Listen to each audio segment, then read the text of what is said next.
প্রিয় দর্শক সবাই কেমন আছেন? চলে আসলাম আজকে আরও একটি গুরুত্বপূর্ণ আবহাওয়ার খবর নিয়ে।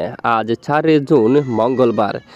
বেশ কিছু এলাকায় বজ্র বিদ্যুৎ সহ বৃষ্টিপাতের সম্ভাবনা রয়েছে। আগামী 24 থেকে 48 ঘন্টার মধ্যেই কোন কোন এলাকায় সবচেয়ে বেশি বৃষ্টিপাতের সম্ভাবনা, তো প্রত্যেক গ্রাম অঞ্চলের আপডেট পর্যন্ত আমরা আপনাদেরকে দেখিয়ে দেব। তো ভিডিওটি সম্পূর্ণ দেখুন। ভালো লাগলে লাইক করুন, আর সবার আগে গুরুত্বপূর্ণ আবহাওয়ার খবর পেতে চ্যানেলটি সাবস্ক্রাইব করে পাশের বেল বাটনে ক্লিক করে রাখুন। আর ভিডিওটি কোন জেলা থেকে লাইভ দেখছেন কমেন্ট করে জানিয়ে দিন। আজ ভোর সকাল থেকে বৃষ্টিপাত দেখা যাচ্ছে দেশের উত্তরাঞ্চলে। রংপুর বিভাগের বেশ কিছু এলাকায় ভোর সকাল থেকে বৃষ্টিপাত কিন্তু শুরু হয়ে গেছে। এদিকে নীলফামারী, দিনাজপুর আমরা একটু আপনাদেরকে রাডার ইমেজের মধ্যে নিয়ে যাব। রাডার ইমেজের মধ্যে গিয়ে আমরা একটু আপনাদেরকে দেখিয়ে দিচ্ছি যে বৃষ্টির হালকা হালকা মেঘ রয়েছে। চট্টগ্রাম বিভাগের উপর কিছুটা বৃষ্টির মেঘ রয়েছে, যার কারণে হাটহাজারী, সীতাকুণ্ড, তারপর এদিকে উপকূলীয় বেশ কিছু এলাকায় হালকা মাঝারি বজ্র বিদ্যুৎ সহ বৃষ্টিপাত থাকার সম্ভাবনা রয়েছে। এছাড়া আরও কিছুটা বৃষ্টিপাত থাকার সম্ভাবনা ধর্মনগর এই অঞ্চল দিকে, পানিসাগর, কুমারঘাট এদিকে বৃষ্টিপাত, এবং পরবর্তীতে লালা এখানে কাটলিছড়া এই অঞ্চলে, বেড়াবি, তারপরে এইসব অঞ্চলে বৃষ্টিপাত থাকার সম্ভাবনা রয়েছে। সিলেট বিভাগের উপরে হালকা বৃষ্টিপাত থাকতে পারে। রংপুর বিভাগের কিছু কিছু এলাকায় বজ্র সহ বৃষ্টিপাত থাকার সম্ভাবনা। আমবাড়ি অঞ্চল, হিলি, বিরামপুর, ফুলবাড়ি এই সমস্ত এলাকা জুড়ে হালকা মাঝারি বৃষ্টিপাত থাকার সম্ভাবনা কিন্তু দেখা যাচ্ছে। তো মূলত আজ যে সমস্ত জেলাগুলোর উপর বৃষ্টিপাতের সতর্কতা উঠে আসছে তা আমরা এই মুহূর্তে দেখিয়ে দিচ্ছি। তো আজ এই যে মঙ্গলবার 4 জুন নাগাদ বৃষ্টিপাতের সম্ভাবনা থাকতে পারে সিলেট বিভাগের এখানে কিছু কিছু এলাকা জুড়ে, এবং সাথে চট্টগ্রাম বিভাগের এই যে সমুদ্র অঞ্চল দিয়ে কিন্তু বৃষ্টিপাত থাকার এই সম্ভাবনা কিন্তু উঠে আসছে, যা আমরা গতকালের আপডেটেও কিন্তু জানিয়েছিলাম।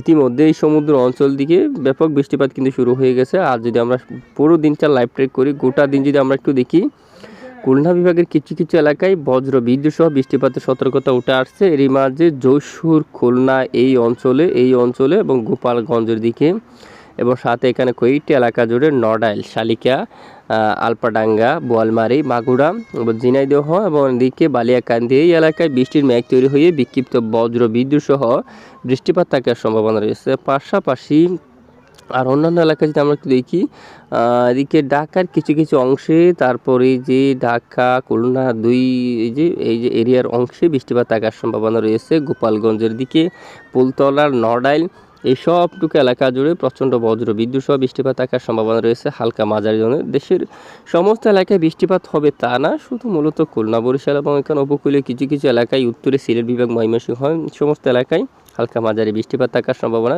বেশিরভাগ এলাকায় বৃষ্টি না থাকার এই সম্ভাবনা কিন্তু দেখা যাচ্ছে। এবং ঠিক আগামী 5 তারিখ প্রবেশ করতে বৃষ্টিপাতের সম্ভাবনা দেখতে পাচ্ছি রংপুর, আলিপুরদুয়ার এই অঞ্চলের দিকে, কোচবিহারের দিকে, জলপাইগুড়ি, পঞ্চগড় এবং এদিকে ধুবুড়ি থেকে শুরু করে আশেপাশে সবটুকু এলাকায় এখানে বজ্র বিদ্যুৎ সহ বৃষ্টিপাত থাকার সম্ভাবনা রয়েছে। উত্তরে নেত্রকোনা এবং আরও উত্তরের দিকে এখানে বৃষ্টিপাতের সম্ভাবনা। উত্তরে গোলাপাড়া এবং বঙ্গাইগাঁও উত্তরের বেশ কিছু এলাকায় এখানে বজ্র বিদ্যুৎ সহ বৃষ্টিপাত থাকার সম্ভাবনা। যারা আমাদের আপডেট এখান থেকে দেখছেন, সেখানে প্রতিদিনই বৃষ্টিপাতের রিপোর্ট কিন্তু থাকে অলরেডি, বৃষ্টিপাত হওয়ার সম্ভাবনা। এবং এদিকে 5 তারিখের সর্বশেষের দিকে আমরা দেখতে পাচ্ছি চুয়াডাঙ্গার দিকে, মেহেরপুর, কৃষ্ণনগর, শান্তিপুর এই এলাকার দিকে, দর্শনা, তারপর মহেশপুর, ঝিনাইদহ, শৈলকুপা, আলমডাঙ্গা এই সমস্ত এলাকায় মেঘ তৈরি হতে পারে, ভারী মেঘ, সাথে বজ্র বিদ্যুৎ সহ বৃষ্টিপাত ঘটার সম্ভাবনা থাকছে। চাঁপাইনবাবগঞ্জ, রাজশাহী এখানে নাচুল এবং মোহনপুর, নিয়ামতপুর, তারপর এখানে দেখুন আপনারা ভোলারহাট, মালদা এই এলাকার দিকে, তারপর এখানে সাপাহার, শিবপুর এবং মহাদেবপুর এখানে অনেক এলাকায় এখানেও পরবর্তী 48 ঘন্টার মধ্যে বজ্র বিদ্যুৎ সহ বৃষ্টিপাত থাকার সম্ভাবনা রয়েছে। এই মুহূর্তে বাংলাদেশের কোথাও তাপপ্রবাহ নেই। খুলনা বিভাগের উপর সর্বোচ্চ 36 অথবা 35 ডিগ্রি সেলসিয়াস পর্যন্ত তাপমাত্রা কিন্তু উঠতে পারে। দেশের অন্যান্য এলাকায় 32 ডিগ্রি সেলসিয়াস, 31 ডিগ্রি সেলসিয়াসের তাপমাত্রা থাকতে পারে। পশ্চিমবঙ্গের পুরুলিয়া থেকে শুরু করে অর্ধেক এলাকায় তীব্র তাপপ্রবাহ দেখা যাচ্ছে। আগামী কয়েকদিন তাপমাত্রা কিন্তু আরও বাড়তে পারে। দমকা জোড়ো বাতাস, দক্ষিণের উপকূলীয় কিছু কিছু এলাকায় হালকা দমকা বাতাস বইতে পারে ঘন্টায় 25 থেকে 40 কিলোমিটার বেগে। এই মুহূর্তে বঙ্গোসাগর নিরাপদ, কোনো ধরনের উত্তাল পরিবেশ বঙ্গোসাগর বুকে নেই। যদি পরিবর্তন ঘটে সবার আগে জানাবো, সঙ্গে থাকবেন। এতক্ষণ আমাদের সাথে থাকার জন্য ধন্যবাদ।